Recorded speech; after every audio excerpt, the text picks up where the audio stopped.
नमस्कार, मैं कृषि जागरण से आर.के. तेवतिया और अपने ही नाम राशि रविंदर सिंह तेवतिया जी से मिलने आए हैं आज, जो कि जिन्होंने पंतनगर से बीटेक किया, उसके बाद में उन्होंने जॉब की 30 साल तक और फिर वो अपनी गांव में आके खेती में अपना फ्लोरिकल्चर का और वेजिटेबल्स का काम करना शुरू किया अंडर प्रोटेक्टेड कल्टीवेशन टेक्निक्स। तो आइए जानते हैं कि कैसे उनको ये इंस्पायर हुए, किन चीज़ों को लेके उन्होंने सोचा कि मुझे किसान वापस बनना चाहिए। भाई साहब, एक्चुअली मैंने 12वीं 12th अपने गांव से किया था, तो उसमें इसलिए थोड़ा सा बेसिक नॉलेज थी मुझे खेती के बारे में। फिर उसके बाद मैं दिल्ली यूनिवर्सिटी में पढ़ा 1 साल, फिर पंतनगर से बीटेक किया, 84 में पास आउट किया मैंने। तो ये जॉब किया, करीब पूरे इंडिया में ट्रैवल घूमा हुआ हूँ, हर एक जगह किसानों से भी मिला हूँ। मुझे मतलब काफ़ी अच्छी नॉलेज है अलग अलग ज्योग्राफी की, वहाँ क्या पैदा होता है। 32 साल जॉब करने के बाद में मैंने सोचा कि क्यों ना अपना बेसिक चीज़ है वही की जाए। और इसमें आम खेती करने के लिए मेरा इरादा नहीं था, जैसे यहाँ पे हमारा शुगर केन की क्रॉप होती है ज़्यादा, तो सबसे हट करके मैंने सोचा क्या किया जा सकता है। तो उस चक्कर में मैं मिला हॉर्टिकल्चर वालों से और थोड़ा नॉलेज गेन की। फिर मैंने डिसाइड किया कि मुझे फ्लोरिकल्चर और वेजिटेबल में दोनों में जाना चाहिए एक साथ। तो मैं करीब 2.5-3 साल दोनों किए। एक पॉली हाउस में मैंने फ्लोरिकल्चर किया रोजेस का, दूसरे में मैंने वेजिटेबल किया लाइक खीरा, टमाटर। फिर अंत में मैंने तय करा कि दोनों में फ्लोरिकल्चर ही करता हूँ। अब मैं दोनों पॉली हाउसेज में गुलाब लगाया हुआ है, जिसके लिए मैंने 2 टीम बनाई हुई हैं, 2 आदमियों की। और मैं अपने प्रोडक्ट को बेचने के लिए यहाँ से गाजीपुर फ्लावर मंडी में जाता हूँ, जो कि एशिया की सबसे बड़ी मंडी है। किसान भाइयों, मैं आपको बताना चाहता हूँ कि अगर लगन से कोई काम किया जाए तो उसका रिजल्ट भी अच्छा रहता है। आज की तारीख में मेरा जो फूल है मंडी में सबसे अच्छे रेट में जा रहा है, बिकॉज इसकी क्वालिटी सबसे अच्छी है। और इस काम को करने के लिए आप मतलब 1 साल के अंदर करीब पर पॉली हाउस 12 से 15 लाख रुपए की सेविंग कर सकते हैं, खर्चे निकाल करके। कैसे आपने ये जो तरीका अपनाया, उसके लिए क्या क्या चीज़ें किसान को करना चाहिए, वो थोड़ा सा विस्तार में बताइए। हाँ, इसमें सबसे पहले आपको इसकी बेसिक जानकारी लेनी चाहिए कि इसमें आपको गवर्नमेंट की तरफ से क्या सपोर्ट मिल सकता है और आपको कहाँ से इसके लिए लोन की सुविधा वगैरह मिल सकती है। तो मैं आपको बताना चाहूँगा, इस गवर्नमेंट इसको प्रमोट करने के लिए करीब 50% सब्सिडी देती है। इसके लिए 2 संस्थाएं, NHM और NHP। NHM स्ट्रक्चर के लिए और प्लांटेशन के लिए जो अमाउंट होता है उस पर सब्सिडी देती है, और NHP इसके अलावा जो फेंसिंग है उसके लिए, ट्यूबवेल लगाने के लिए और पैक हाउस बनाने के लिए भी सब्सिडी देती है। तो स्ट्रक्चर का करीब जो आता है खर्चा, वो 34 लाख रुपए के करीब आता है, और 1 एकड़ का 4000 मीटर का। और फिर प्लांटेशन का क्रॉप पर डिपेंड करता है। अगर आप सब्जी की क्रॉप कर रहे हैं उसका अलग आएगा, फ्लावर्स में भी रोजेस का अलग है, जरबेरा का अलग है, लिलियम का अलग है। तो इनकी जो रेंज वेरी करती है, सब्जी के लिए करीब 40 लाख रुपए में आपका प्लांटेशन और स्ट्रक्चर तैयार हो जाता है, और रोजेस में करीब 50 लाख का और जरबेरा में 60 लाख का खर्चा आता है। तो इसमें क्या है, ड्रिप इरिगेशन सिस्टम भी हाँ, इसमें ड्रिप इरिगेशन सिस्टम है। इसमें आपका इरिगेशन और फर्टिगेशन सब कुछ आप एक जगह से ही कर सकते हैं, अपने पैक हाउस से, जहाँ पे आपको यूनिट लगी होती है। थोड़ी देर में हम उसको भी आपको दिखाएंगे। वहीं से आपका फर्टिलाइज़र आ जाता है, जो भी रिक्वायर्ड क्वांटिटी है उतना आप वहाँ से दे सकते हैं, और जो भी इरिगेशन है मॉइस्चर के हिसाब से आप इरिगेट करते हैं तो वो भी वहीं से हो जाता है। तो पर बंडल जो बनाते हैं भाई साहब, आप एक बंडल में कितने बेचने के लिए देते हैं? स्टेम कितने स्टिक्स होते हैं उसमें? हाँ, एक बंडल में 20 स्टिक्स होते हैं, जो हमारा इंडिया में स्टैंडर्ड चलता है। अच्छा। जो एक्सपोर्ट वालों का अलग होता है, कहीं कोई कंट्री 12 मांगता है, कोई 10 मांगता है, लेकिन इंडिया में जो गाजीपुर मंडी में चलता है या पूरे इंडिया में, दैट इज ऑफ 20 स्टिक्स। आपने जो कैप लगाया हुआ है कि इसका क्या उपयोग है?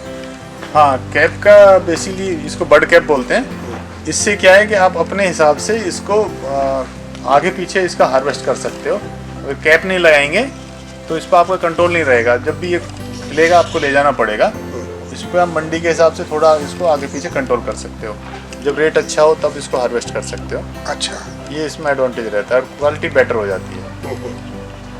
तो लगभग 20 का जो ये है बंडल, तो कितने रुपए में अभी ऑन एवरेज जाता है? हाँ, इसमें बेसिकली क्या है कि बड़ा इसको क्या बताऊँ मैं आपको, इसका रेट बहुत ज़्यादा वेरी करता है। इसका 50 रुपये हो जाता है आपका इन द मंथ ऑफ, जब शादियाँ ख़त्म हो जाती हैं से in the month of July, ये 50 रुपये बंडल भी बिकता है। और अब जैसे फरवरी में 350 तक का भी मैंने बेचा हुआ है। लेकिन इस बार जो है पहले प्री फरवरी भी अच्छा रहा, जैसे दिसंबर और जनवरी में भी मुझे इसका रेट, और नवंबर दिसंबर में भी इसका 300 के आसपास रेट मिला मेरे को, 270, 280, 300। तो सारे महीने में आपको इसका फूल मिल जाता है? इसमें बेसिकली क्या है, एक कट के बाद it takes around 45 days, okay अगर टेम्परेचर नॉर्मल रहता है। ओके अगर आपको पीक कोल्ड होता है जैसे अब चल रहा था, तो इन एनसीआर इसमें करीब 70 दिन लगते हैं तैयार होने में। ओके, पर वो एक साथ पूरी स्टेम नहीं कटते हैं, इसलिए कुछ ना कुछ निकलता रहता सो है, कंटिन्यूअस सप्लाई कंटिन्यूसली निकलता रहता है। Okay. So after what I want to know, after you leaving the engineering job, you took into farming. So how do you feel? Which is better, farming or being doing a job? Basically, it gives you the lot of freedom Okay. to work, and it is interesting also because when you move in a poly house, daily you see some new development, Okay. and How is the profitability in this? या profitability मैं कह सकता हूँ कि ठीक है, मतलब like investment purpose से इतना आप देखेंगे तो करीब 25-30% का रिटर्न है इसमें। 30% return per year or total in 3 or 5 to 5 years? Per year, Per year 30% return. हाँ, 25 to 30%। So it's a very good business then than average any other business. Yeah, it is a good, but it is little difficult. One has to take care. Okay. People don't want to go to villages, Okay. don't want to live over there. Okay. That's the only issue, I think. Otherwise it's a good business. Otherwise, it's a good business. Out of that, थोड़ा mortality वगैरह हो जाती है, से 27-28,000 remain there. Okay. अगर return का आप बोलते हैं तो वैसे इन वन पोली हाउस में रफली आपको बता देता हूँ कि during peak season it gives you around 2 to 3 lakhs per month. Okay. In lean season, it gives around 50-60,000. Okay. On a monthly average of business, how much you get? 1.3, 1.4. 1.3, 1.4. 12-13 lakh का बताया ना Okay. आपने? So how much manpower you will be requiring for this? For one plant, we need 2 people. Okay. One person and one lady with them. Generally, they are come in jodi. Okay. They call it jodi, Uh, husband and wife. so they will cover the entire 4,000 square foot. How much area is that? 4,000 square meter. Square meter they will cover. Yeah, and at sometime when peak labor required, sometime we need additional manpower. Okay. Otherwise, इतना कर लेते हैं हम लोग. Okay, a couple can manage 4,000 meter. Yeah. Okay, that's a great thing.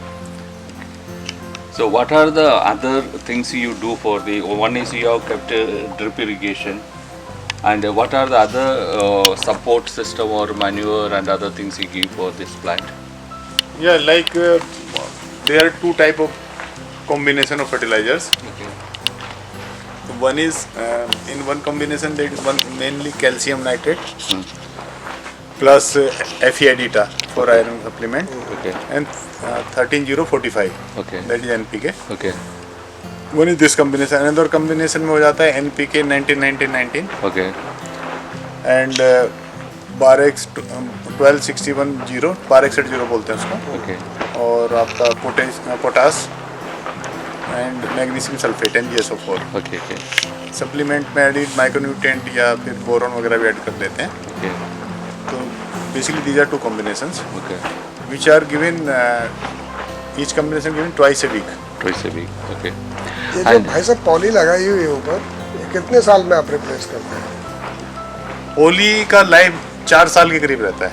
अच्छा, इसका क्या cost आता है 1 एकड़ का? 1 एकड़ का कॉस्ट आता है करीब इसका 4 lakhs, 4 लाख। मतलब होली प्लस इसमें नेट भी लगा होता है, हाँ, प्लस इसका इंस्टॉलेशन का Total labor cost, everything. Cost around 4 lakhs.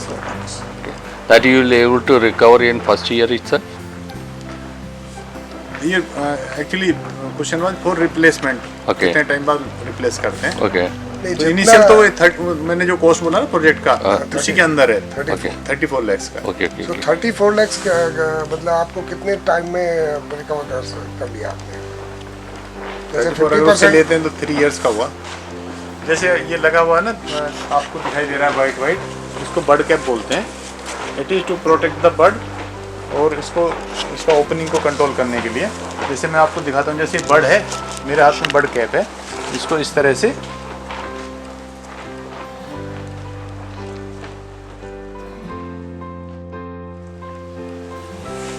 लगा देते हैं. कुछ फूल छुड़े हुए हैं, हाँ। इसका क्या मतलब उपयोग है? ये बेसिकली जो बेंडिंग होती है, जिसका काम खुराक बनाने का होता है पौधे के लिए, उस पे जो फूल आते हैं उनको ओपन में काट कर ले जाते हैं, पिंचिंग बोलते हैं. इसका लोग माला बनाने के लिए या और डेकोरेशन पर्पज के लिए इस्तेमाल करते हैं. कि बेंडिंग जो करते हैं, पहली वाली जो स्टॉक निकलती है उसको करते हैं या? इसमें ये देखते हैं, जैसे उसमें 2-3 निकलती हैं, तो जो कमज़ोर वाली होती है अच्छा, उसको बेंड कर देते हैं, और जो स्ट्रॉन्ग वाली होती है उसको रहने देते हैं. तो वो फिर बर्ड कैप लगा के फ्लावर के लिए? वो फ्लावरिंग के लिए आ जाती है, या उसमें कट मारते हैं 5 पत्ती ऊपर से ओके, शुरू में, हाँ, फिर उससे और ज़्यादा उसमें से स्टेम निकलती हैं. लेकिन जो ये बेंडिंग हम इसलिए करते हैं, बेंडिंग कंटिन्यूस प्रोसेस है, ये होती रहती है वो वीक स्टेम्स का. तो पर्पज यही है इसका, ये खुराक बनाता है पौधे के लिए, फोटोसिंथेसिस बढ़ जाता है इससे. देन इसका भी मंडी में फिर यूटिलाइजेशन होता है? हाँ, ये फ्लावर तो मंडी में बिक जाता है, किलो के हिसाब से बिकता है. अगेन इसका रेट वेरी करता रहता है. जैसे अभी सर्दियों में इसका रेट 400 रुपये किलो तक चला जाता है, बाकी 70-80 रुपये भी आ जाता है व्हेन लीन सीजन होता है. Okay, कितनी percentage of flowers goes like this open? इसका क्या है कि जब इनिशियली प्लांटेशन करते हैं तो ज़्यादा रहता है इसका. Okay, फिर जैसे जैसे प्लांट मैच्योर होता जाता है तो इस पर कम होते जाते हैं. okay. तो वैसे कह सकते हैं कि पूरे साल में एक पॉली हाउस के अंदर करीब 4 कुंटल के करीब इसमें निकल आता होगा. Okay. अच्छा, 1 quintal, how much you will get average? Average 200 से लगा लीजिए तो से around 1 lakh 1 lakh full year का. full year. So that will take care of all your expenses, I suppose. Man power का आ जाता है, फर्टिगेशन तो अलग रहेगा. Dr. Ravindra, please tell us how you cut and pack the things, how the flowers, what are the, how you choose the area from where you should cut it, what is the measurement, what is the secret behind that? Can you just explain to us? ठीक है, इसमें क्या है कि it all depend कि आपका plant किस condition में है. Okay. अगर हेल्दी और मोटा है, थिक है, तो उसमें हम क्या करते हैं, नीचे से 5 या 6 पत्ते ऊपर से काटते हैं. Okay. From bottom. Okay.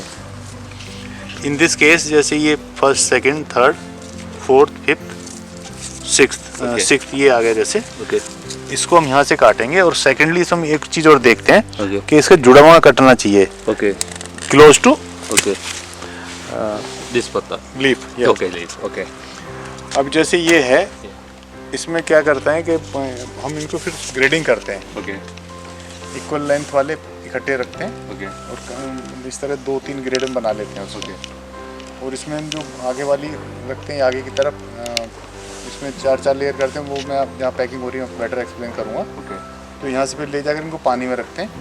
फिर पानी ले लेता है, उससे पानी लेने से इसका फूल का और पत्तियों का जो लाइफ और इनमें शाइनिंग आ जाती बट है. इसे बहुत लंबा है ना, सो ये तो मुश्किल होंगे लोगों को लेके जाना रखने. ये लंबाई के लिए कोई फ़ायदा है और काटना सही है, छोटा करना. हाँ, इसमें क्या है कि जो एक्सपोर्ट क्वालिटी है उसके लिए मिनिमम स्टैंडर्ड है 60 सेंटीमीटर लेंथ इसका होना चाहिए okay. From this point two but top. Okay.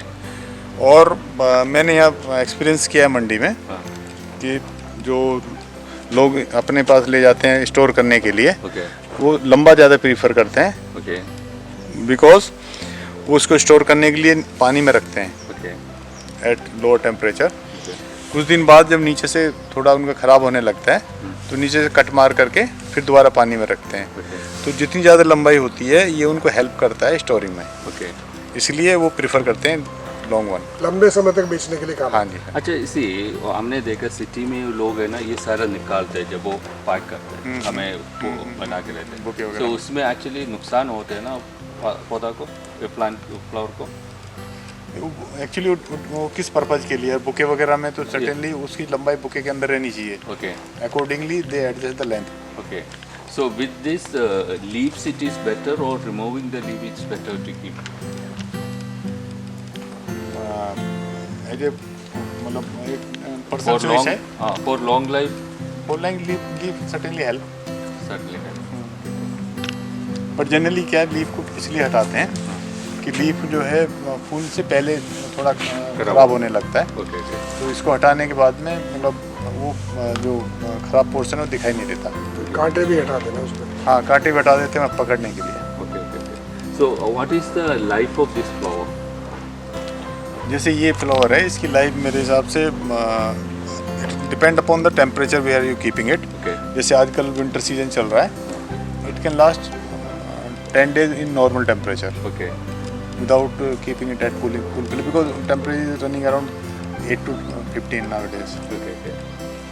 So 8 to 10 days easily it can survive. Yes. So, and if we protect in water and keep it at home, how many days it can make? Bloom कब तक कर जाएगा sir? पूरा full bloom? Full bloom generally 1 week में कर जाता है। 1 week. उसके बाद कितने दिनों का रख सकते हैं फूल? हाँ, मैं अपने मतलब पर्सनल एक्सपीरियंस बता रहा हूँ। घर पर जैसे हमारे बच्चे को करते हैं, करीब 15 दिन तक चल जाता है।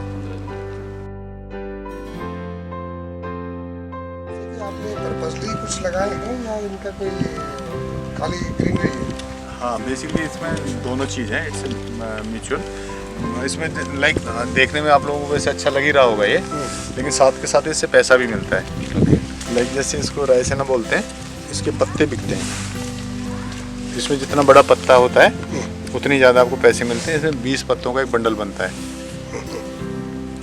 जैसे ये है, इसको बोलते हैं मुरैया। इसमें करीब हम इसके बंडल बना के ले जाते हैं और लंबा हो जाता है, इतना लंबा हो जाता है ये। और इसका करीब 800 से 900 ग्राम का एक बंडल बनाते हैं। और बंडल का जो कॉस्ट करता है, जिससे बेचते हैं उसको, वो बिकता है करीब 40 रुपये से लेकर के 80-90 रुपये तक। डिपेंड करता है सीजन कैसा चल रहा है। तो इसके 20 लीफ का कितने पैसे मिलते हैं? इसका 20 लीफ का इसका 30 रुपये करीब मिलता है, लेकिन इसमें लीफ बहुत होते हैं। Okay okay okay. हाँ, मतलब लाइक एक पेड़ को बहुत सारी लीफ बढ़ता रहता है। Okay okay. लीफ निकलते रहते हैं। इसकी लंबाई इतने तक हो जाती है। Okay okay. अच्छा, इसकी क्या उपयोगिता है? दोस्तों, ये जो है फर्स्ट ऑफ ऑल तो it gives a good appearance and side by side इससे क्या है कि इनके भी डेकोरेशन में जाता है ये। आपने देखा होगा बुके वगैरह में या मैरिज पैलेस वगैरह में, इवन कार डेकोरेशन में भी इसका इस्तेमाल होता है। इसमें मतलब अगेन बंडल बना करके काट करके स्टेम्स को बंडल ले जाते हैं मंडी में, और वहाँ पे फिर जो डेकोरेटर्स वगैरह हैं या बुके वगैरह बना के बेचते हैं, वो लोग खरीद के ले जाते हैं। इसकी क्या कीमत मिल जाती है?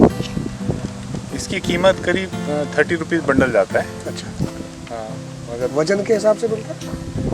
जनरली साइज होता है, वजन उसमें करीब होता है 500-600 ग्राम का।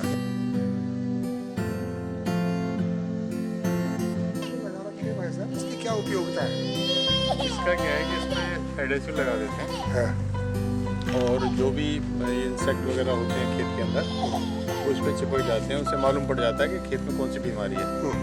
फिर अकॉर्डिंगली उसी दवाई का स्प्रे करके उसको कंट्रोल कर देते हैं। अच्छा, इससे इनिशियल स्टेज में मालूम पड़ जाता है। ठीक।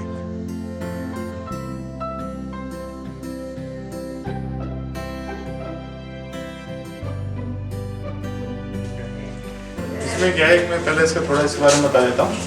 ये ड्रिप सिस्टम अपना नेटाफिम कंपनी का लगा हुआ है, और दूसरी कंपनी भी है, लेकिन ये अच्छी बताते हैं इसको। इसमें पानी आ रहा है बाहर से इसके पाइप के थ्रू, इससे पानी फिर इधर आ करके, ये प्राइमरी फिल्टर है। इसमें मोटा वाला वो पड़ा होता है, जैसे बदकपुर वगैरह या मोटा रेत, उससे साफ होने के बाद में पानी फिर इधर आता है। फिर यहाँ से जाने के बाद में ये इधर से चला जाता है। फिर ये सेकेंडरी फिल्टर है, इसमें जो थोड़ा बचा कुचा भी होगा उस क्लीन होने के बाद में फिर ये खेत में चला जाता है। जो ड्रिप में जा रहा था, आपने ड्रिप देखी थी अंदर खेत के अंदर, वहाँ पानी पहुँचता है, फिर उसमें होल बने होते हैं ड्रिप में, मतलब हर एक होल से बराबर क्वांटिटी का पानी निकलता है। इसी से हम फर्टिलाइजर भी डाल सकते हैं। फर्टिलाइजर डालने के लिए क्या करते हैं, जैसे ये बाल्टी है, इसमें फर्टिलाइजर घोल लेते हैं जो भी हमको देना होता है, और ऊपर वाली जो यूनिट है इसको वेंचर यूनिट बोलते हैं। आपने फिजिक्स में पढ़ा होगा 11वीं 12वीं में, उसमें क्या बताते हैं कि अगर आप स्पीड हाई कर देते हैं, एरिया कम करने पे स्पीड बढ़ जाती है, उसमें होता है V1 A1 V2 A2, तो एरिया जैसे इस पॉइंट पे सबसे कम है, जैसे पतली नली पड़ी हुई है, तो तेजी से निकलता है पानी उसके अंदर और उसमें प्रेशर कम हो जाता है। अगर हमको इसको उसमें डाल देते हैं क्या फर्टिलाइजर के अंदर और इसको ऑन कर देते हैं, तो ये जो है इसमें से पानी नहीं, इनिशियली पानी इसमें से वापस आएगा जब अगर नॉर्मल चला रहे हैं हम। लेकिन हम क्या करते हैं, अभी पानी मेन पाइपलाइन से जा रहा है, ऊपर से कम आएगा तो ऊपर पे जो भी आएगा पर प्रेशर ज़्यादा है तो वापस आना चालू हो जाता है। अब क्या करते हैं, इसको बंद कर देते हैं, पानी को मेन लाइन से पूरा स्टॉप कर देते हैं और पानी इसके थ्रू रोटेट होता है, इसको वेंचुरी के थ्रू। अब यहाँ पर हाई स्पीड हो जाती है, वहाँ प्रेशर कम हो जाता है, तो यहाँ से पानी उठाना चालू कर देता है, तो उसमें फिर अंदर पानी के अंदर मिक्स होकर के ड्रिप के थ्रू प्लांट तक पहुँच जाता है। तो इसमें एडवांटेज ये रहता है कि जितनी क्वांटिटी आप देना चाहते हैं वो हर एक प्लांट के ऊपर बराबर पहुँचती है। कौन कौन से खाद आप इस्तेमाल कर रहे हैं? इसमें हम 2 ग्रुप बना रखे हैं खाद के। एक ग्रुप में कैल्शियम नाइट्रेट Fe एडिटा प्लस 13-0-45, दूसरे ग्रुप में आ जाता है NPK 19-19, पोटास 12-61-0 और MgSO4। मेनली ये हैं, वैसे थोड़ी क्वांटिटी बोरॉन की और माइक्रोन्यूट्रेंट की डालते हैं। अच्छा, तो इन दोनों ग्रुप्स को हफ्ते में 2 बार चलाते हैं। ग्रेडिंग और सॉर्टिंग में आप क्या क्या बोल रहे थे, किस पर्पज में करते हैं? इसमें क्या करते हैं, जैसे काटने के लिए ना कुछ टाइम के लिए इनको पानी में रख देते हैं बाल्टियों में, फिर उसके बाद वहाँ से निकालते हैं, जैसे अभी ये निकाल के लाए हैं। फिर इसमें क्या करते हैं, इनको लंबाई के हिसाब से इनके ग्रुप बना लेते हैं। अच्छा, उसको ग्रेडिंग बोलो या सॉर्टिंग भी बोलो, तो उसमें जो एक लंबाई के ग्रुप के साथ में हम इनको 4 ग्रुप में बांट लेते हैं। जैसे इन्होंने भी निकाला सबसे लंबे वाला है, फिर जो छोटे वाले हैं, फिर निकालेगा जो इनसे कम लंबाई का होगा वो। इनका पर्पज़ क्या होता है, तो आप कहीं ऐसी कहीं रख लेते टाइम खराब करते हो। इनका पर्पज़ ये है कि जो आगे आते हैं थोड़े लंबे होते हैं, और इसमें जैसे 20 का बंडल बना रहे हैं तो 4-4 की 5 लेयर बनाते हैं।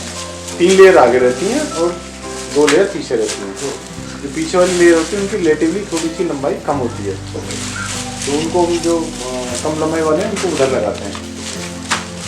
और एक उसमें बंडल में जैसे मैं पहले बताया 20 ये उसमें होते हैं, 20 स्टिक होती हैं, और इनको बाद करने के बाद में जैसे फिर आगे इसको रबर बैंड से क्लोज कर देते हैं कि ये खट्टा भी डिस्टर्ब ना हो। तो ये जो छोटे और बड़े का रेट में फर्क रहता होगा सर? हाँ, छोटे बड़े का रेट में फर्क रहता है। जैसे ये बड़ा बंडल काउंट होगा, तो वो छोटा जैसे है मतलब छोटा है उसमें रेट में काफ़ी फर्क होता है, मतलब रिलेटिवली परसेंटेज में कहना बेटर होगा कि रेट कम ज़्यादा होते रहते हैं। तो समझो करीब वो 60% में जाता है छोटे वाला, 60% बड़े में। अभी आपने श्री रविंदर सिंह तेवतिया जी से सारी कुछ चीज़ें सुनी, सीखने को मिली, कैसे वो गुलाब की खेती कर रहे हैं और किस तरीके से इससे फ़ायदा उठाया जा सकता है। तो बहुत बहुत धन्यवाद भाई साहब आपका, बहुत बहुत शुक्रिया कृषि जागरण की तरफ से आपका कि आप कृषि जागरण के कितने पाठकों को बहुत सारी जानकारी मिलेगी और बहुत सारा काम करेंगे।